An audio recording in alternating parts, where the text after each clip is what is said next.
আজকে তোর এক সপ্তাহ পর জিজু এসছে, তার জন্য স্পেশাল। হ্যাঁ, স্পেশাল আজকে আমাদের চিলি চিকেন উইথ রুমালি রুটি। ওয়াও, চিলি চিকেনটা একটু ড্রাই হয়েছে না? ড্রাই চিলি চিকেন এটা? খুব ড্রাই রাখিনি, কারণ রুটি দিয়ে খাবো তো একটু গ্রেভি রেখেছি।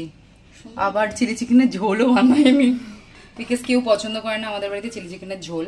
সুন্দর হয়েছে দেখতে। এবার কি যাচ্ছে? রোস্টেড তিল। হ্যাঁ, ওয়াও, এটা ছাড়া একটু চিলি চিকেনটা ইনকমপ্লিট লাগে। Yes,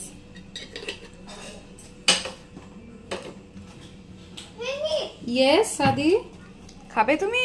thank you. ফোনটা বন্ধ করো, তোমার জন্য কি এনেছি দেখো। আচ্ছা, এটা চিকেন পকোড়া আর chilli chicken, fry chilli chicken. ঠিক আছে, খেয়ে দেখো কেমন হয়েছে বলো, এটা পরে দেখবে। আচ্ছা দাঁড়াও না। আরে ইয়ে সাউন্ড